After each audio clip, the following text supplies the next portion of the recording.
नमस्कार साथियों, मैं आशीष गोयल स्वागत करता हूं आप सभी का आपके अपने चैनल ई लर्नर टेक साथी में। साथियों, जैसे कि हम बात कर रहे थे लास्ट टाइम पॉइंटर्स के बारे में सी में, तो उसी क्रम में आगे बढ़ते हैं और यहाँ पे हम बात कर रहे हैं डायनेमिक मेमोरी एलोकेशन। तो डायनेमिक मेमोरी एलोकेशन के लिए भी हमें पॉइंटर की रिक्वायरमेंट होगी। और डायनेमिक मेमोरी एलोकेशन क्या है, क्यों है, किस तरीके से काम करते हैं, आइए इस सब के बारे में जानकारी लेते हैं। डायनेमिक मेमोरी एलोकेशन ये मेमोरी एलोकेट करता है रन टाइम पर। साइज जो भी आप चाहते हैं वो आप रन टाइम पर डिसाइड कर सकते हैं, चाहे वो एरे के लिए हो या फिर अगर इंडिविजुअल एलिमेंट भी अगर आपको चाहिए तो वो भी आप यहाँ पे रन टाइम पर डिसाइड कर सकते हैं। Memory is allocated from the heap, तो ये जो मेमोरी एलोकेट होगी ये हीप में एलोकेट होगी, राइट, आपके स्टैक में एलोकेट नहीं होगी। ठीक। डायनेमिक मेमोरी एलोकेशन क्यों चाहिए? When the size is not known at the time of compile time. अगर आपका साइज आपको नहीं पता कंपाइल टाइम पर, या फिर आपको एफिशिएंट मेमोरी यूसेज करना है या फ्लेक्सिबिलिटी रखनी है प्रोग्राम के अंदर, तो आप यूज करेंगे मेमोरी डायनेमिक मेमोरी एलोकेशन को। क्या फर्क है स्टैटिक या डायनेमिक मेमोरी में?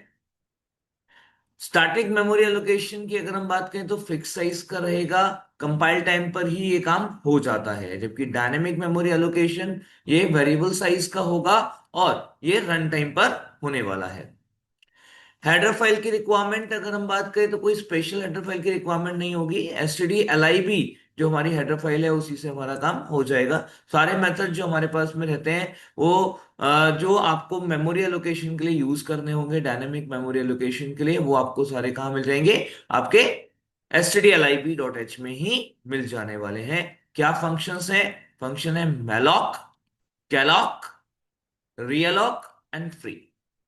आइए एक एक करके इनको समझते हैं। सबसे पहले मैलॉक फंक्शन एलोकेट सम मेमोरी एट रन टाइम। ये रन टाइम पर मेमोरी एलोकेट करेगा एंड रिटर्न करता है वॉइड पॉइंटर। तो एक वॉइड पॉइंटर यहाँ पर रिटर्न करेगा, यानी अगर आपको पर्टिकुलर टाइप का पॉइंटर चाहिए तो हमें उसे टाइप कास्ट करना होता है। And it contains garbage values, कोई इसकी प्रीडिफाइंड वैल्यू इसके मेमोरी जो एलोकेट होगी उसमें नहीं होगी, गार्बेज होगा। सिंटेक्स क्या रहेगा? पॉइंटर, ठीक, लाइक इंटीजर टाइप का अगर हम बना रहे हैं तो integer pointer malloc n, n is the size multiply by size of the type.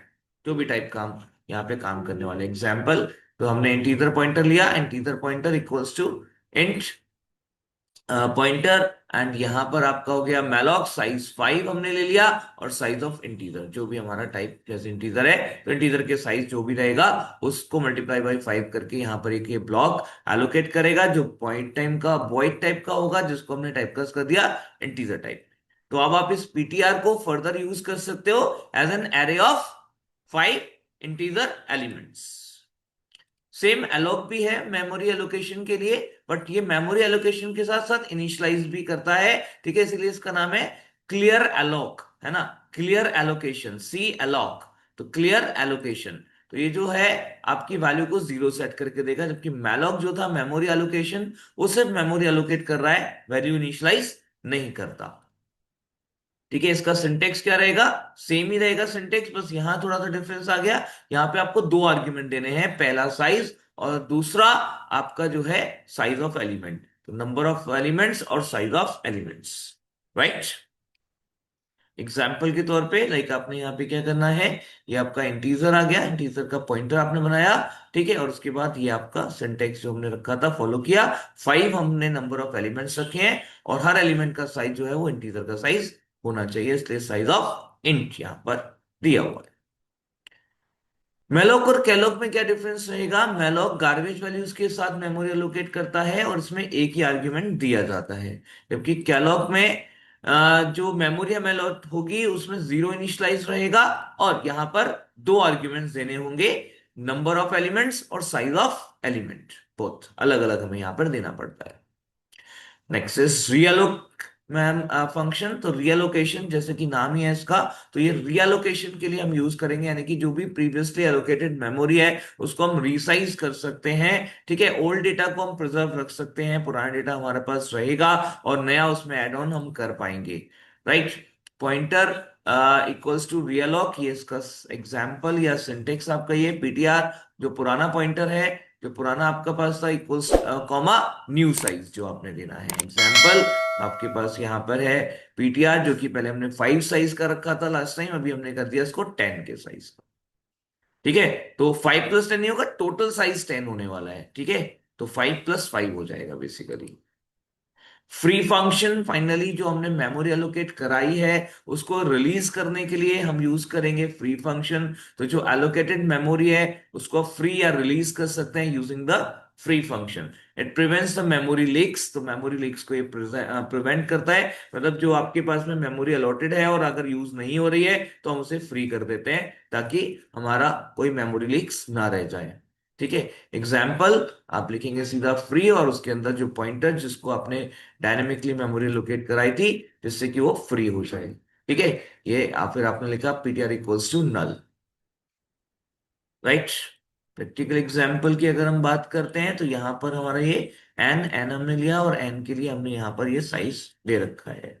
ठीक है। इस साइज का मेमोरी लोकेट हो गया ARR और फिर हम ARR को यूज कर सकते हैं एज एन एरे जैसे कि हम यूज करते आ रहे हैं। तो जितने भी साइज का आप चाहते हैं एरे होना चाहिए वो साइज का एरे आपका यहाँ पर हो सकता है। रन टाइम पे डिसाइड किया जा सकता है कि आपका जो एरे होगा वो किस साइज का होना चाहिए।